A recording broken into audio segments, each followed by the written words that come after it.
So we have a little bit more information about the Russian, what it was originally reported to be a Russian ICBM strike against Ukraine. And I've made two previous videos recently about it and really just calling out the mainstream media for their irresponsible reporting, creating a lot of hysterics, and people that are only going to see the headlines or whatever you call it when you see it on social media nowadays, because how many people get the paper anymore. Totally irresponsible actions of the media to kind of run with this stuff, but that's to be, to be expected, right? So I'm not going to attempt to pronounce this because I can't pronounce half the English words out there. So I'm going to hand this over to Nigel for pronunciation. But it's believed that Russia used this new experimental Oreshnik missile, and that missile is classed as an intermediate range ballistic missile. Now, there are different ranges for ballistic missiles. You have short range, medium range, intermediate range, and intercontinental range. And just to give you a broad overview, anything fired from Russia would have to be at least an intercontinental range to reach the United States. And so generally you have strategic nuclear weapons and you have what they like to call tactical nuclear weapons, or I prefer the term theater use. So some are for winning a particular battle and some are for winning the long-term war. And there's not always a clear delineation between this. Like what was originally reported, I thought it was the RS-26, which can technically be an intercontinental ballistic missile because they tested it with a reduced payload and it exceeded the minimum range. But truth is, it really is it's an intermediate range ballistic missile with actual payload. But this was not that. So headlines are still being misleading, even with this information, because what they're saying is this is the first time Russia has used nuclear capable weapons, capable, not nuclear, but capable nuclear weapons against Ukraine. But that's not true either, because they've already deployed weapons that are nuclear capable systems. Now, what they could more accurately say is this is the first time an intermediate range ballistic missile has been utilized by Russia against the Ukraine, or against Ukraine, depending on how you want to refer to it.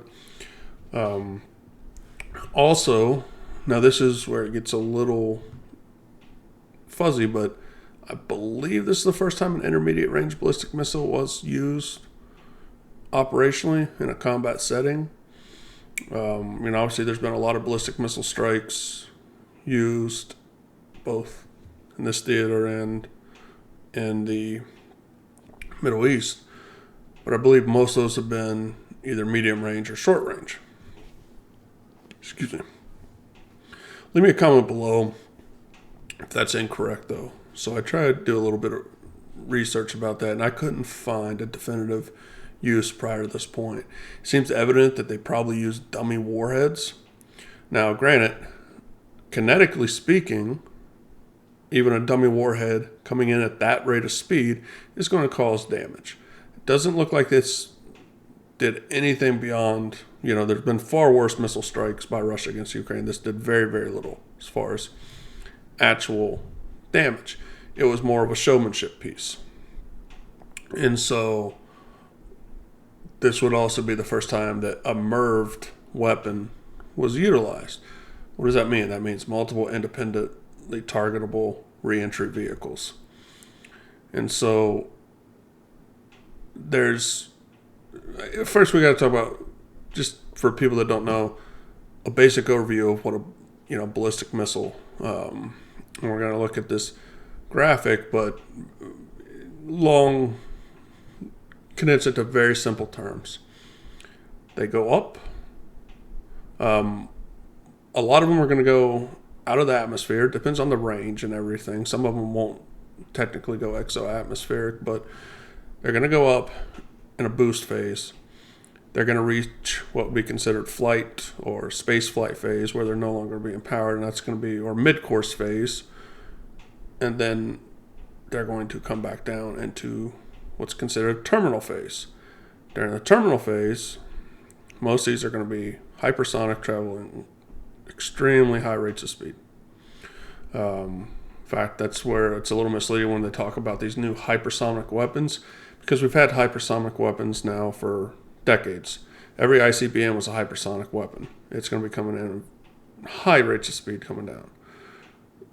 What they're talking about with hypersonic weapons now is hypersonic glide vehicles that can move and change course in flight.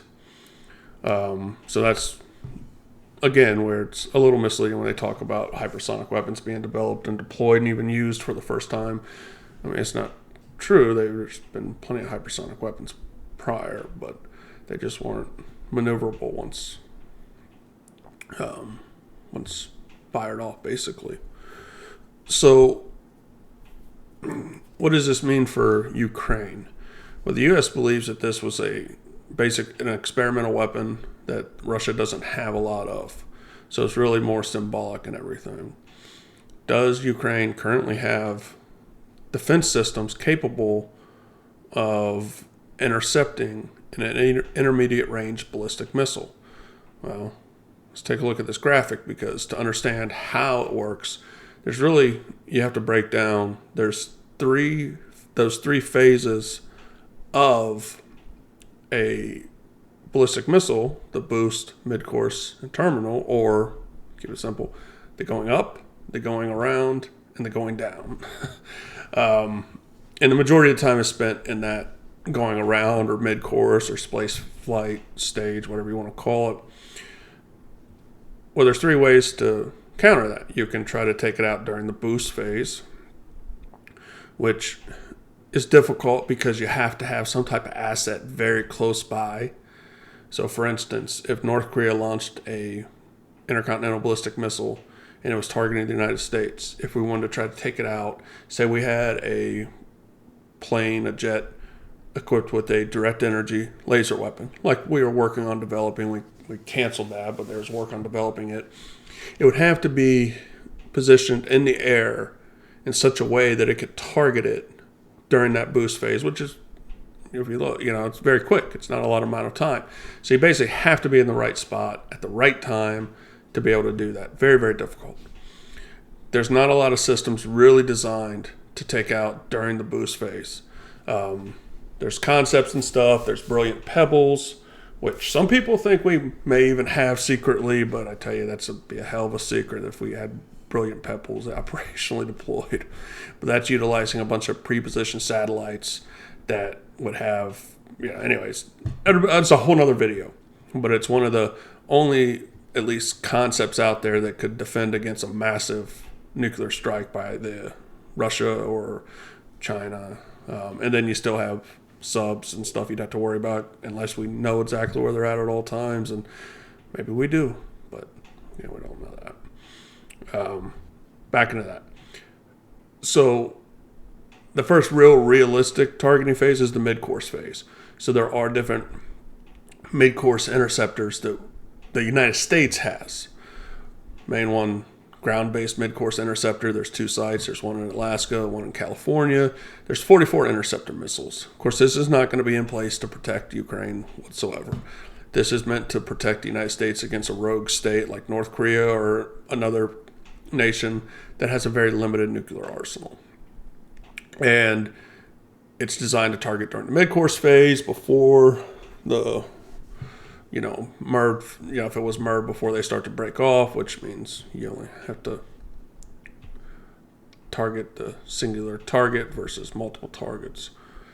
There's also the SM-3 Standard Missile 3. That's another mid-course interceptor. They're primarily carried on U.S. naval vessels, so like the Arleigh Burke. That's a mid-course interceptor. They have successfully tested it against an ICBM-like target once, but it's more primarily medium and intermediate range. There are some land-based versions. There's Aegis Ashore. There is a site in Europe. It's not going to be within range to protect Ukraine, but it is equipped with SM-3 missiles. The Navy also has And the United States also has capabilities for the terminal phase. That's that extremely short phase where it comes back into the atmosphere and descends to the Earth. They're barreling about the same rate of speed that I take an off-ramp on, for better or for worse. So those missiles are designed to intercept in the terminal phase.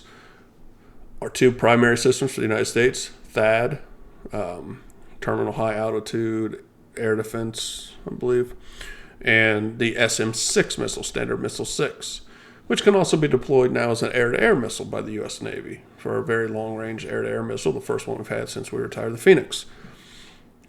My ADD's kicking in now, or ADHD, or whatever you want to call it, something all over the place. But, so we have those capabilities. Other nations have developed systems as well. So, there's the Arrow 3, which was jointly developed by United States and Israel, which is another mid-course interceptor. You have David Sling. And there's Patriot systems. Patriot systems are not designed to intercept intermediate-range ballistic missiles. And so what does Ukraine have right now? Well, Ukraine has some older but still capable old Soviet air systems, the S-300s. They are running low on those stock of interceptor missiles. They have Patriot systems. They have a few other systems that have been, given by other European countries, NASAM and other stuff. None of those are designed for intermediate range ballistic missile defense. If the United States supplied them with like a THAAD, the problem with that is during terminal phase, you have to target every MIRV. And so if this thing is MIRVed, say 6 warheads, and they fire 6 missiles, that's 36 warheads. Each one's going to have to be targeted. So if you have a THAAD system, and say you have 48 missiles in that THAAD system, and you want to fire 2 at each warhead for, you want to make sure you're taking it out, well, you're not going to be able to, just with those 6 missiles. And so now if you had a mid-course interceptor that could intercept those missiles prior to the MIRV vehicles breaking out, then you'd only need 6 or 12 if you want to target it with 2 or 18 if you want to target it with 3. But once it's in a terminal phase and you have now each missile has 6 independent warheads, now you got to target each one. That's not counting decoys and other stuff that are used in these missiles. So they might have 6 actual warheads. They may have decoys. They're going to have chaff. They're going to have other stuff that's going to limit the ability for ballistic missile defense interceptors to take it out. So it makes it very challenging. So no, Ukraine does not have any system that's probably going to reliably provide any level of defense against an intermediate range ballistic missile. It also doesn't appear to be a realistic thing that Russia's going to continue to deploy these. It was probably more symbolic because the United States authorized the long-range missile strikes into Russian territory in a very limited fashion, which is a response to North Koreans now entering into the front, fighting alongside Russia, which they felt was, again, a response to Ukraine invading the Kursk region. So, and so on and so on. This is how you start to see this escalation ladder. This is where you talk about it's not going to be a push of the button just randomly and 1,000 missiles go flying in air by both sides. It starts very, very small. It starts to continuously build up. But this is where that unchecked escalation can continue and continue. And nobody wants a nuclear war. Just to be clear. Like, there's a lot of people thought early on, they would say like Putin's lost his mind and stuff. Nobody wants a nuclear war. Think about even the biggest megalomaniac dictator. What do they want? They want to stay in power. Well, you're not going to have a good opportunity to stay in power if you're getting glassed by, 500 to 1,000 nuclear warheads by a rival nation. So nobody in their right mind or out of their right mind wants a nuclear conflict. And so far, nobody's pursued that avenue, despite a lot of saber rattling and stuff. But the problem is when you continue an escalation ladder like this, it starts small and it builds and builds and builds. You can back somebody into a corner. Maybe they start to take a gamble. So what if the United States then, if the intermediate range ballistic missile, the United States is going to say, okay, well now we're going to authorize you to do a little bit more. And then Russia does a little bit more. It just goes a little bit more. Maybe then some point Russia takes a gamble and say, you know what, we're going to deploy a very limited nuclear weapon to scare people because nobody's going to want to match that. But then what if that doesn't work? What if it just continues, right? And that's how it builds and it builds and it builds. So is this a big deal on its own? No, absolutely not. Don't buy into the hype, any of the press, or any of that crap. It's not a huge deal. It burned up a couple roofs. Far more damaging stuff has been done in this conflict. Artillery is killing way, way more people than any of this crap. It's headlines and everything. But unfortunately, when the media does this, it gets people worked up, and then other countries feel like they have to respond to that. Because now you got a bunch of people going out there saying, what are we going to do about this? What's going to happen? Blah, blah, blah, and stuff. That's the danger behind this, the danger behind escalation like this in a social media driven world. So, hopefully everyone, if you didn't already, walks away with a little bit more knowledge. Again, this is not meant to be an in-depth study of ballistic missiles or ballistic missile defense. Experts certainly could pick apart here. It's meant to, it's not for you. If you're an enthusiast or a professional in the field, this video is not meant for you. Obviously, you already know far more than any of the stuff we went over. It's for laymen, people that aren't really into the stuff, just to have a broad overview and take a little bit away from the bullshit headlines, because that's what it is, bullshit. On a side note, I've said this before. If anybody ever wonders like why they always see me wearing a Superman t-shirt in any of these videos, funny story behind that. Most people aren't going to be watching the video by now, but if you're a diehard, maybe you are. And so we have 3 cats, and one of them is Magnus. He's the one we rescued in 2019, and he was living on our porch. He was a tiny kid, and he was very sick. And we rescued him and took him in, and then we got him a playmate. We had already had 2 existing older females. One of them has since passed away. Magnus is great, but he's not the type. He's not going to sit on you. He's not going to sit in your lap. But our one older female, little one, she's the opposite. She is super, super cleany, and she doesn't have good control over her claws, so she just will gouge the crap out of your clothes and stuff. So anytime I'm around the house, I always wear the same shirt because it just gets damaged. So I'll pick a shirt, and that's going to be my lounging shirt because it's just going to keep getting damaged and damaged and damaged. Now, flip side though, I don't wear t-shirts out in public anyways. I'm always dressed with a nice button-up shirt, stuff like that.